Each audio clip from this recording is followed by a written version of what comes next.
Kevin, is that you and the DFX handle there? Yep, I'm here. Awesome, man. You did such a great job explaining, the DFX protocol. I really appreciate you doing that, and I hope my guy over there, Watson, is doing well, and he's gotten plenty of treats today. Um, and yeah, it was super helpful just to learn about how the system works, and hopefully it gives people some insight and enables them to start, figuring out how they might be able to participate. Obviously, my mic was a little messed up there. Is it okay now? You sound good. Okay, great. Is Adrian joining? He might not be able to join, so we could probably start without him. If he comes in, then we'll bring him up. We'll bring him up on stage. Awesome. Sounds good. So we've got a list of questions here. Thank you, everyone, so much for submitting them and just for tuning in, both to the YouTube interview as well as this AMA. It's great to have everyone. Um, And if you have any questions at any point in time that we don't cover, please, let's see, I somehow lost Kevin. Please just request to come up here. Um, and feel free to ask us and interact. We're super nice people. So, and we just want to help people understand what we're building, and how these systems work. So, um, Kevin, I'll start off with a question from the community that I think is good, even though we kind of covered it on the YouTube interview. And the question was: Is DFX supposed to be stable?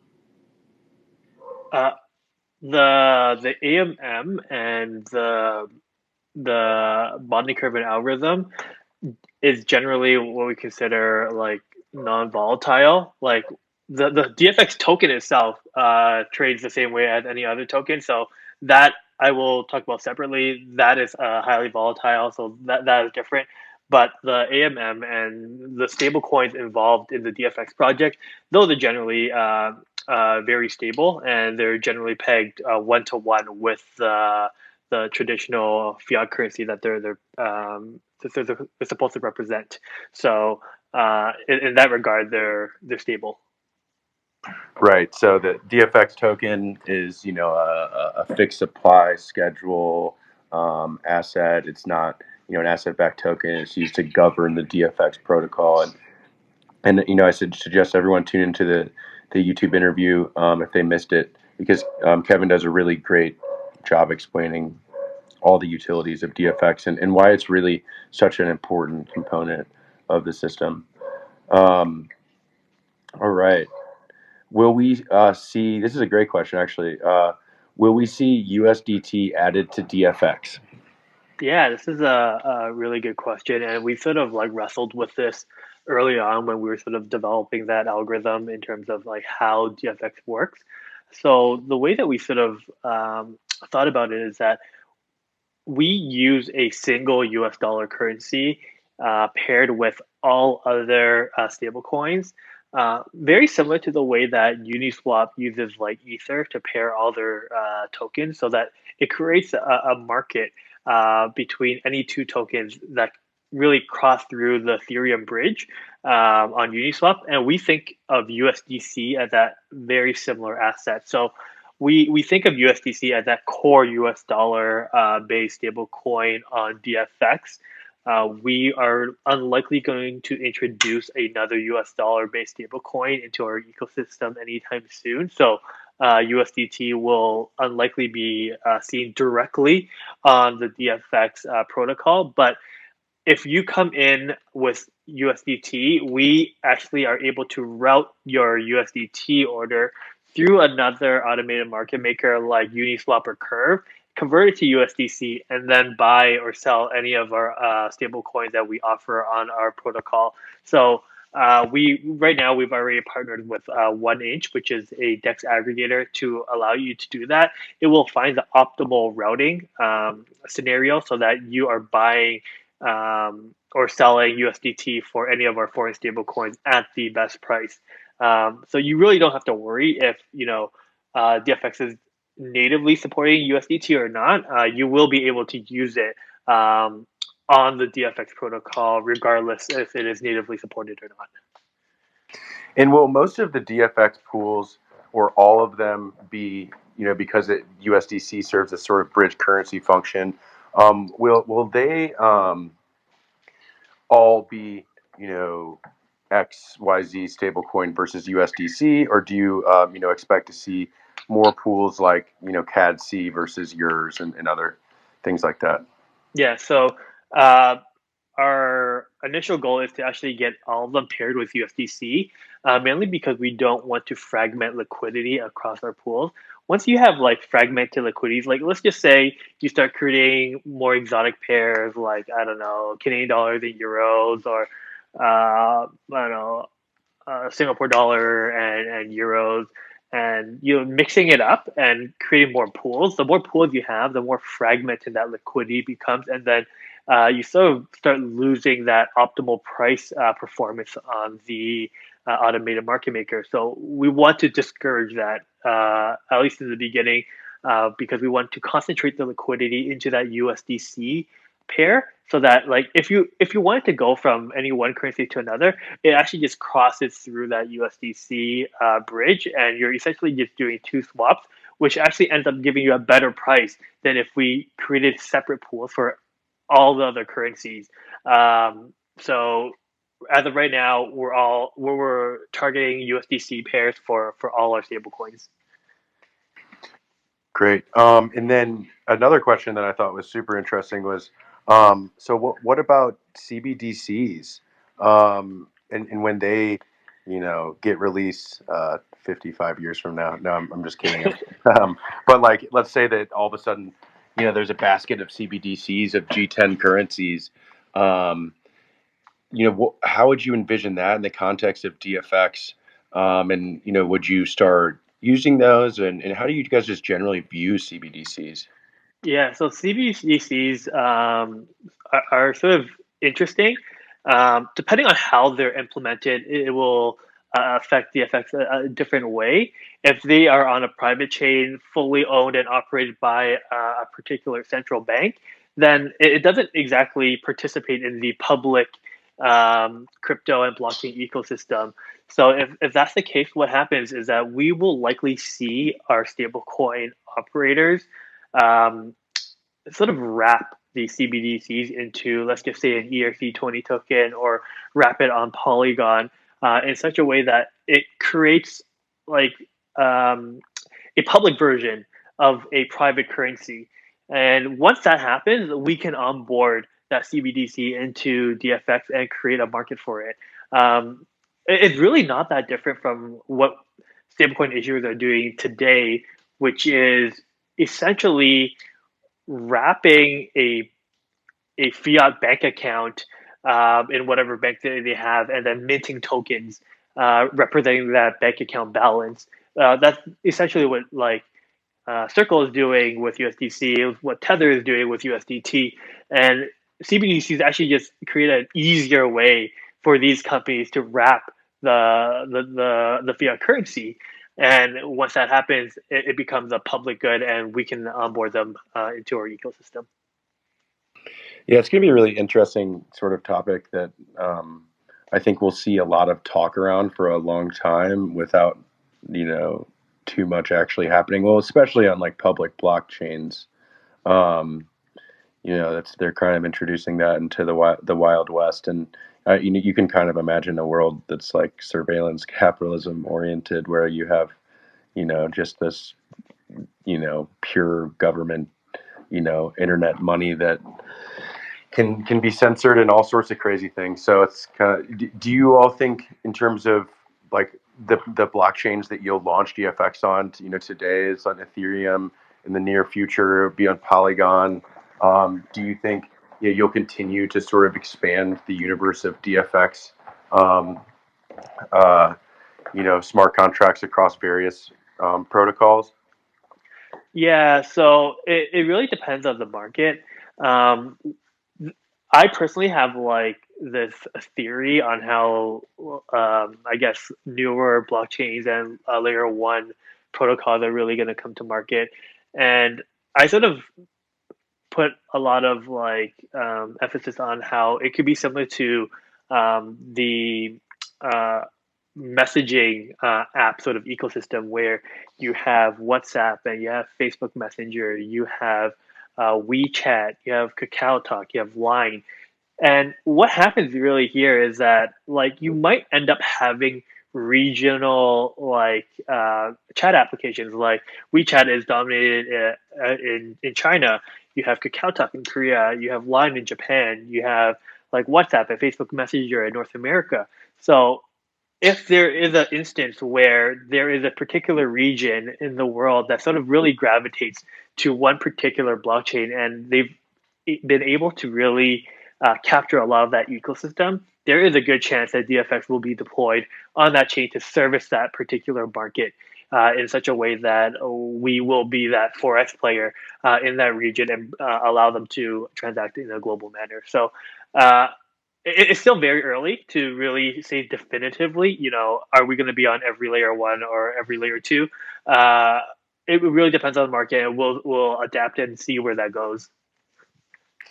For sure. And I mean, you do have pretty, thriving, ecosystems right now in terms of Ethereum and Polygon, and you know, it seems like that's a great place to bootstrap the initial markets and build a global sort of decentralized forex system, and then from there, I guess why not if there's a demand for it, and um, yeah, I guess we'll see how the sort of interoperability of these systems end up coming into play too. Um, so let's see here. Other questions. So someone asked, I'm not familiar with XSGD, yours, or CAD-C. Are they properly secured and backed by their fiat equivalents? Yeah, so absolutely. So we work with high quality stablecoin issuers from around the world. So we do a job in terms of like vetting them, making sure they have the proper licenses to operate and that their reserves are back one to one. We're doing that with all new stablecoin issuers that we will onboard as well. So we are looking to only onboard the highest quality stablecoins onto our protocol. So yeah, they are properly secured and backed by their fiat equivalents. I can confidently say that. Yeah, and and then CAD-C obviously is your company Patri, and in Canada registered money service business, and Hmm. you know clear backing and everything there. Um, so there are no currency. It says there are no currency pairs listed for receiving countries. Is there a reason for that? For the CAD PHP corridor, how are you going to manage currency stability across the remittance, or is this stuff slated for later in the year? I guess this one is. I'll take this one, and then if you want to talk about like PHP and any of the other sort of non-convertibles and various currencies around the world, it'd be great. So, we're pretty focused right now on just making sure with the Send Money Smarter Network product, that it's the most efficient user-owned global remittance product in the world. Um, the bootstrapping of stablecoins globally is something that is not going to happen overnight. A lot of these jurisdictions generally like it's just very early, and it's relatively opaque in a lot of places. Though we are seeing various different types of licenses and generally a sort of game of musical chairs around blockchain with governments globally. That's going to take time. In terms of the SMS network generally, remember Tel is also an SMS network currency, and so where there are on off ramps for Tel, that product will function. Our goal, as well as I know Kevin's goal and a variety of other um, companies and projects in this space, is to bootstrap, stable coins that are asset backed with domestic payment rails everywhere. And the Philippines is very important to us as a market. We've been integrated with Gcash since February with live remittances and fiat flowing there. And basically, like the clear cut answer there is like when there's not, let's say, an off ramp for Tel or a stable coin, that's the sort of purpose of the fiat remittance product that we have, is to supplement all of the global sort of pairs that we're working to bootstrap into decentralized products over time, and make sure that we can still, give users the ability to send money home, into as many countries as possible, while we continue to build out this ecosystem. Um, it's interesting how DFX has these specific currency pairs in terms of CAD and um, Sing dollar, in the sense that we're Telcoin, actually a major payments institution in Singapore, and we're also an MSB in Canada, and so just generally, they're good proof of concept markets. They're good markets in the sense that we already have like the compliance infrastructure for on and off ramps, and to do that in a compliant way. Because whenever you deal with someone's money, whenever you custody someone else's money and move it on behalf of them, that means you need to be a money service business, or in the U.S. a money transmitter, or have a banking license of some sort. These decentralized protocols themselves, enable users to actually custody their own assets, which is fantastic. But then when you get to those on and off ramps, you need to make sure that they're compliant and ready. And so we're just building that out globally everywhere, and we're trying to, bring as many of these stable coins and on and off ramps to market as we can in a compliant way, with domestic, payment rails. And so, yeah, over time, this will definitely evolve, and we're going to try and keep building it. These are some great starter markets that are, responsible for a lot of the global remittance flow. And, we're just taking it one day and a country at a time. So, yeah, Kevin, do you have any thoughts on, um, the PHP corridor? And actually, curious about your thoughts in terms of stablecoins and like non-convertible currencies. Yeah, so we've probably identified about a dozen different stablecoin issuers around the world that we're going to be adding onto the DFX protocol in the next couple of months. It will take time to get a larger coverage in terms of a global footprint, but we're definitely seeking out every available option in terms of fiat-backed stablecoins in the market right now. And then we do have a sort of target to get into a lot of the Southeast Asia region, in the Latin America region, and the Africa region in terms of getting a stable coin over there, just because we understand that the remittance use case is so much stronger for some of these countries. And really, we're on top of basically uh, every stablecoin issuer that is looking to sort of come on board these days, and making sure we create that strong partnership with them and create a network and bringing them into the DFX ecosystem. Fantastic. So there's one aspect. The next question here is about the minimum viability, guys. So if you haven't reviewed sort of Telex generally, the process for adding new decentralized markets and integrating them into the Telcoin application, I would highly recommend going to the site and reviewing the docs. What I've found is that most of the questions that people have are generally answered in the docs. But yeah, so the question here is like, what's the minimum viability to be integrated, a DFX pair into the Telcoin platform? So on these, Tel exchange pools and the quick swap pools, which are like 50/50 AMMs, that number is about 5 million, and you can effectively, your trading costs on like a $2,500 order, which is much, probably larger than what we expect from our average retail user, but we want to be safe either way. That 5 million number ensures that it's somewhere around like, less than 10 basis points of slippage on a $2,500 order. How much liquidity would it require? And I know this might be some brain math, but to do, let's say a $2,500 order through a DFX pool with, and how much slippage would it, have on, let's say, like $1 million pool? So you can probably do a $2,500 order with a like 10 to 50K pool size on DFX. Probably, like, to be honest, I think 10K is probably the bare minimum. You would probably need to do a $2,500 order because we have a 50% efficiency in terms of our capital. So about like $5,000 should be able to allow you to swap at a very efficient price. But it also depends on where what the pool ratio is at that point in time. So to be a little bit conservative, I would say probably about a $50,000 DFX pool would be enough to properly service a $2,500 remittance payment. And if we get to $1 million pool, you're looking at the same slippage as a $50,000 pool, which is 5 basis points. Unless the pool becomes extremely um, lopsided, then you're actually going to get that 5 basis point price with no slippage.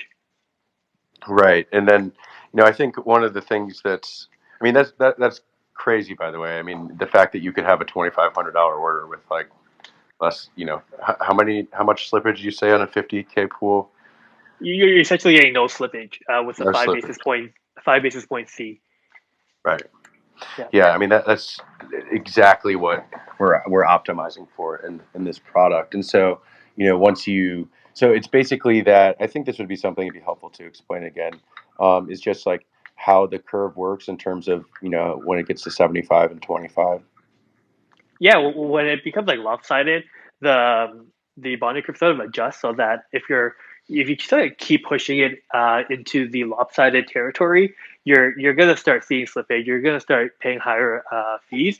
So that sort of discourages people from sort of keep pushing it into that um, territory, and then it actually encourages arbitrage. So people that are gonna push the bonding curve back the other direction, they're actually going to get a net positive price in terms of making a trade. They're actually going to get more money than what the market is asking for in terms of the FX price. So that sort of incentivizes people to go the other direction to sort of refill and rebalance the pool.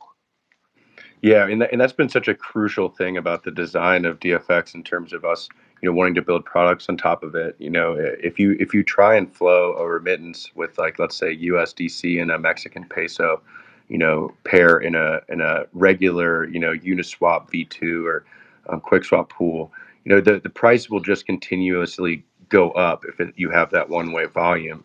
Whereas, with DFX, it's much harder and much more efficient. And so it's really, a perfect solution for this type of system.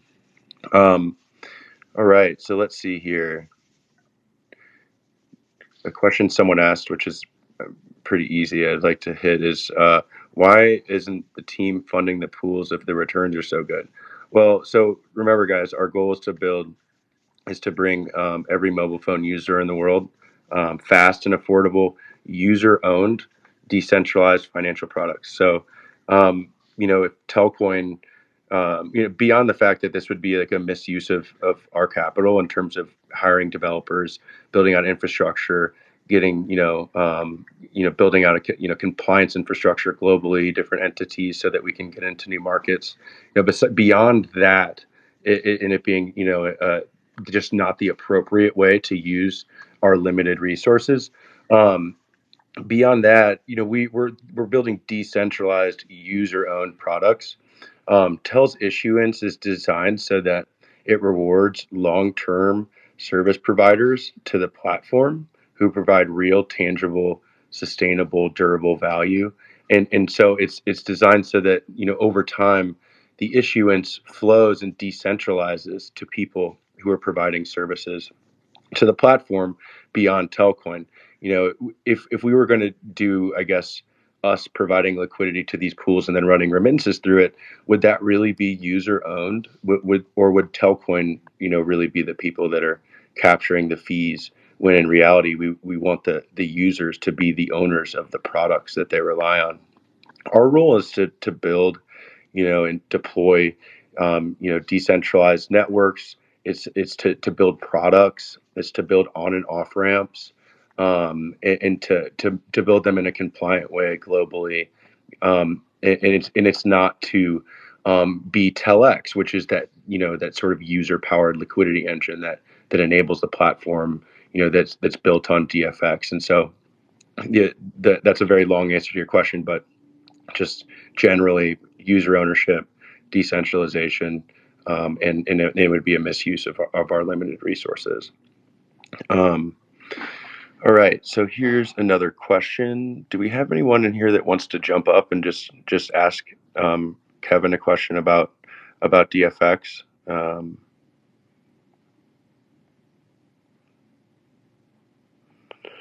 right.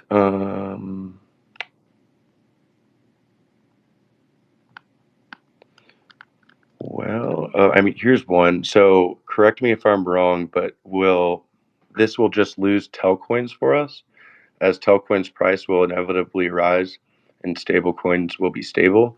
Therefore, Telcoin amounts would just diminish. So, yeah, so Telcoin's not an asset-backed stablecoin, and DFX is a foreign exchange protocol for asset-backed stablecoins. Um, our remittances, that are powered by stablecoins will flow through DFX pools. Um, the Tel SMS network products will be powered by constant product market makers like QuickSwap, and eventually, we'll add in other ones that complement QuickSwap, that aren't 50/50 pools. So yeah, you wouldn't be providing Tel liquidity into a DFX pool, because it's for stable coins. But there are a variety of ways that, based off of the usage of the network, that Telcoin, can come into play in terms of, the user owned remittance product, even just beyond, bridging between stable coins and tokens. Um, and it also can be used, as a currency that can be swap and sent to anywhere in the world. And in some cases, before off ramps are there, Telcoin is what people can use to send to each other. And we'll continue to bootstrap, rails for Telcoiners to use their Telcoin globally. um, let's see. So question, I just have a question. So in terms of DFX governance, I know that the token is designed to be a governance token for the community to vote on the improvements to the protocol, additions in terms of stablecoins, etc. Is governance live, and if not, when? And how are you going to decentralize DFX via the token over time? Yeah, so the portal for governance is live. It hasn't been used yet, and there hasn't been a proposal set up yet, but the infrastructure is laid out. We haven't officially sort of started that governance phase yet. We're sort of building out what we consider like a minimal viable product in terms of DFX and the protocol first. And then once we get to a mature enough state, then we sort of turn on the governance, allowing people to tune and like update the system in such a way that it provides like marginal improvements into this like minimum viable product. And yeah, we're probably expecting that to go live in about maybe a month or two. Just after we get everything like cleaned up and ready to go, we'll allow DFX holders to basically vote and have their say and input into the protocol. Awesome. How many team members do you guys have today, and how many do you expect to have in terms of the core developer team on DFX throughout the year? Yeah, so we're about 6 to 7 right now, and we'll probably grow. I'm probably ballparking about maybe 15 or so in total by the end of the year, where probably half or maybe a little bit more than half will be dedicated to engineering. And then we're also going to be focusing on sort of like business development and expanding the DFX reach. So there will be like business development hires and people in different jurisdictions, like areas around the world. We might have people, or we might have a person in Latin America, someone in Southeast Asia, focus on those corridors and those countries. But yeah, I don't envision the team to grow significantly, but roughly in the 10 to 20 people range is probably a safe bet. Got it. And then, I guess we'll see from there. So another question for you: Are they able to exit the pool as a liquidity provider at any time? And are there any fees associated with that? Yep, liquidity can be exited at any point in time, and there's no fees because you're on Polygon, and the fees are well fairly. It's not no fees, but it's fairly negligible in terms of gas fees. So the only fee you would be paying is a gas fee on Matic or with Matic, and that is fairly low at this point. So generally, I could probably say that there will be no fees. Awesome. Yeah, that would be a bummer. How do you think about DFX token incentives? Um, what percentage of the token supply goes to the active users on DFX, and what's the sort of weekly rate there, and how are incentives done today? Yeah, so right now we've allocated 35% of the total DFX supply to liquidity mining. And the liquidity mining program runs for 96 months in total. So, what that means is that we're basically bootstrapping that ecosystem for 96 months, and we're hoping that after the 96 months, liquidity mining is not required anymore in a sense that the fees generated by the protocol itself will be more than what the liquidity mining will actually provide to you anyways. So at some point after the 96 months, it will stop being quote unquote subsidized in a way. And then right now we're looking at about somewhere between 700 and 750 DFX tokens allocated on a monthly basis across all our pools. So uh, yeah, we're actively monitoring that. Right now, it's split evenly across the three pools that we operate. In the future, this can actually change, especially with governance, where certain pools might need additional incentivization, whereas other pools might require less incentivization, so that they can change that sort of weighting across different pools. And that's one thing that DFX token holders can dictate in the future as well. So, how many tokens across all pools did you say would be are going out a week today? Uh, it's on a monthly basis, and it's in the ballpark about 700 to 750. I don't have the exact number. Got it. And then, so over time, yeah, I mean, the general like idea, I think you would agree with, and kind of we're talking about is like token issuance is designed to sort of subsidize future free fees on a protocol, and then fees like on Ethereum and Bitcoin today, are designed to far eclipse what the block reward that's given out.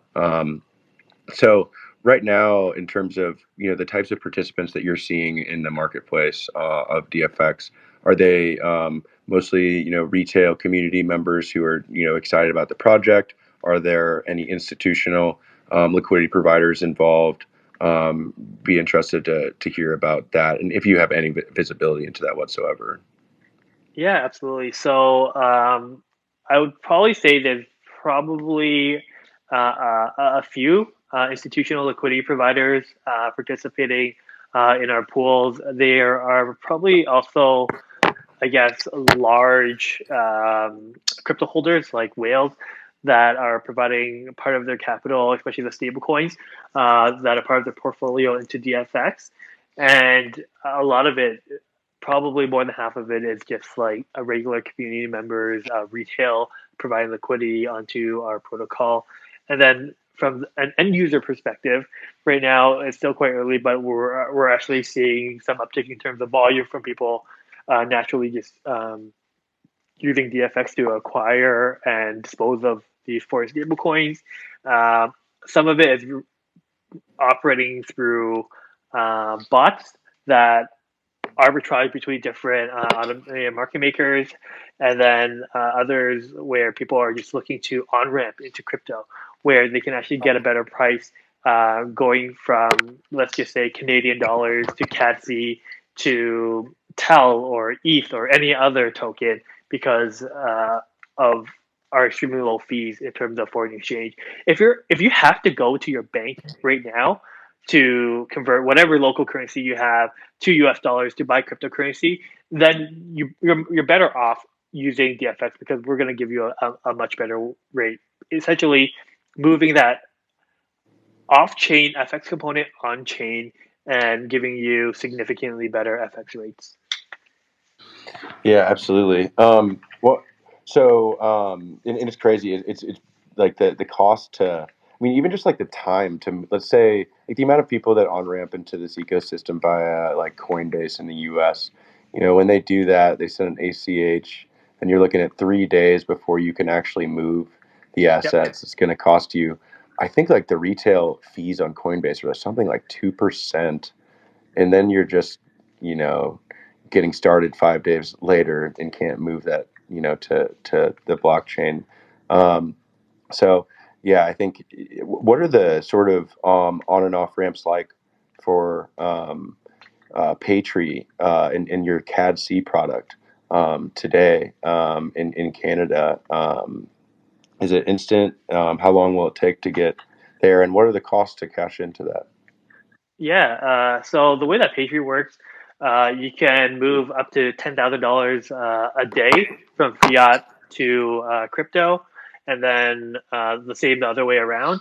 It depends on which bank you use. Some banks are instant within like a minute or two, and then there are other banks that take about half an hour. So, but even at the longest, you're talking about half an hour to an hour in terms of converting fiat from your bank account uh, directly to cryptocurrency on Paintree. So it's still fairly quick, significantly faster than using ACH in the US or EFTs in Canada, where you're looking at 2 to 3 days, sometimes up to 5 days in terms of moving money. And if you have multiple bank accounts, we can actually increase the limit as well to above $10,000 a day. But really, that $10,000 a day is a limitation more on the payment rail itself than it is on our limitation to like service you as a customer. Got it. Um, let's see, what other questions do we have here? Definitely been some solid ones today. Yeah, I mean, that's pretty much all I have here, Kevin. Does anyone want to jump up and ask some questions? Everyone's either at work or feeling a little shy today, I think. Um, did you have any other thoughts that you wanted to share with the community about DFX and how they can participate, or why they should? Yeah, well, really, we're going to be launching on Polygon next week. Excited to be there, excited to be supporting Telcoin and really your vision in creating a user owned remittance network. We think that's obviously a very um, straightforward use case in terms of like what you can do with DFX, but we believe that you know there will be a much bigger ecosystem surrounding DFX, and we won't just be doing remittance. We're going to be doing institutional FX. We're going to be doing a variety of things in the market. So keep an eye out for uh, our product, and as we grow, we're going to be offering more and more services. We're going to see different applications built on top of DFX, and that will not only help us, it will actually help Telcoin because that creates more liquidity and more volume in the protocol, and it actually serves the market as a whole by creating a bigger marketplace and a bigger ecosystem. So super excited. We're just at the very beginning, and we'll continue to work hard to bring you as many corridors as we can in the near future. Awesome. Yeah, it's an incredibly exciting partnership, and it really is kind of like a sort of match made in heaven for Telcoin in terms of the functionality we want to offer and our vision for making the best remittance service in the world. And so yeah, we're really thankful for your team and all the work you're doing, and really appreciate your time. Actually, look, we have a question. Okay, Turtel. Turtel is an OG Telcoiner. He's been around since the beginning. He's been incredibly supportive through the what I would consider the dark ages of the bear market, and it's awesome to have you on, Turtel. What's up, my man? Hey guys, sorry, I dropped out for a little bit, but my question is: do we know roughly the time frame for it all to kind of come together? Have we got a set time frame of like 1, 5 years, 3 years for each kind of corridor from both sides? So from a Telcoin potential and DFX, just so our listeners here have got a kind of rough guide of when we expect it all to come to fruition. Yeah. Okay. So I'll start with the long term vision here, and we'll sort of get to how we think about integrating new markets and new protocols and everything into the app as well as in Telex. So the goal is to be the largest global remittance provider in the world.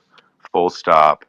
We're coming for that business. We think user ownership is going to enable that. We think Polygon and DFX and eventually Rivendell are going to enable that in a way that it's really hard to compete on in terms of it's really hard to start a company. Let's say I don't want to call it any specific remittance providers, but like a 100-year-old company that's a joint stock equity model style business, and then say, hey, like decentralize.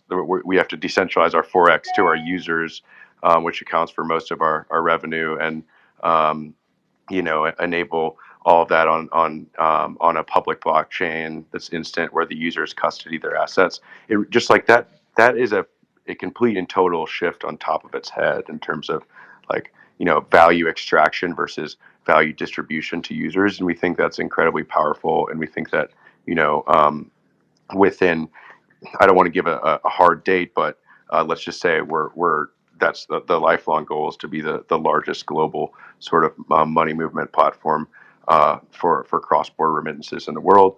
And so today, the first three pairs with DFX on the SMS network, USDC CAD-C for the USD Canadian corridor, um, USDC euros, and USDC Sing dollar. And then, as Kevin mentioned, USDC functions as the sort of bridge currency that routes through each of the pools. And so you can also do basically any sort of remittance between those places at rates that I mean they're better than institutional rates, and anyone can access them, and they're instant, and you custody your assets the whole time. So I think, as Kevin mentioned, and I'd love to hear his thoughts on that.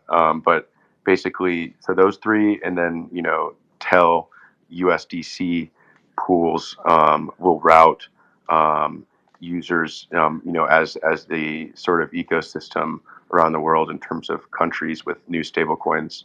That's just going to take time, and so Tel is a perfect remittance conduit for that, and that's how the system's been designed. And I would highly recommend everyone kind of go to the Telex website and go into how does SMS network work in terms of like how does the money flow in these remittances, because it'll be incredibly helpful just to see that. And so you can even sort of visualize from a liquidity provider perspective, oh, so that's how this pool works, and that's the type of flow we should expect.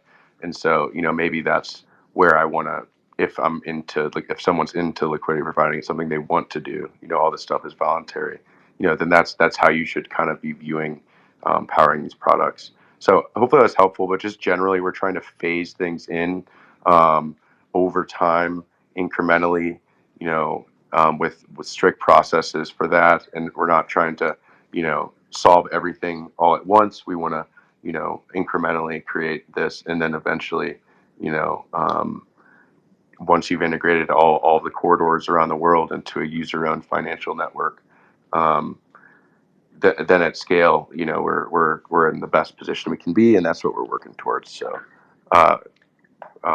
Churchill, I hope that was helpful. Kevin, what are your thoughts there? And do you need him to repeat the question? No, I think I got the gist of it, and really, I sort of mentioned this in our interview, but really, right now we're in talks with about a dozen different stablecoin issuers from around the world. Probably look to onboard them in the next like 3 to 4 months. Um, we're still in a very very early stage in terms of a foreign stablecoin market, so. Um, we are essentially first movers in this space, and we're going to have a huge advantage when the market sort of develops and grows. Um, and really, that network effect that we will have will be able to create a very very powerful network in terms of a foreign stablecoin market. Once we get more and more stablecoins onto DFX, and we will in the next couple of months. Like we've spent the last 6 months in product development mode, and now in the next, let's just say 6 months, we're going to be heavy on the business development and bringing in new stablecoins, as that is one of our highest priorities in terms of what we need to do. And once we get more stablecoins into the protocol, it's going to be a snowball effect. Other countries are going to see this. They're going to sort of incubate new foreign stablecoins onto the market, and once that happens, it's going to grow exponentially, and we're going to be able to onboard more and more at a much quicker rate. So, as the market develops, we think that you're going to see a lot more stable coins and a lot more corridors open up in the, let's just say, the next 1 to 3 years. I can't say how, like we'll get 100% global coverage, but I think we'll get to a good spot where we cover a majority of regions around the world and have basically a good enough footprint to cover a majority of the population around the globe. Do you think you'll start off, in terms of these stable coins beyond the existing ones are the ones that you're seeing interest from mostly like your G10 currencies, or are you seeing any like exotic currencies start forming with real teams and compliant infrastructure and everything, or what's that like? Can you give us any insight into maybe any specific countries? Yeah, to be honest, both. You're seeing it in G10 currencies and you're seeing it in developing nations. I can't give you specifics which corridors they are right now because a lot of that is still in development. But really, a mixed bag, really, and that's great because we want to be able to pair up these developed nations with these developing nations, where generally you see money movement move between those two types of countries. So we want to make sure we have both sides of the equation, and this works out very well for us. That was very helpful, and it was a great question, Turtel. Did you have any more questions for us? No, I appreciate it, guys. I think that was everything. Thanks for your support, man. You're a fantastic community member, and you were always like positive during like the worst times of Telcoin when some people weren't. You always kept a smile on your face, and it was always nice to see the little Pokemon creature pop up because I knew something positive was going to be that you were going to have our back and support us through it. I appreciate it, buddy. But all part of the Tel fam. Yeah, big shout out to the Tel fam. All right. Do we have anyone else that wants to come join us? There was someone before, but looks like he dropped out. Well, yeah. Anyways, well, thank you so much, Kevin, for joining. I'm incredibly excited about DFX and just having the opportunity. Oh, and we got another one. All right, this is the last question. Okay.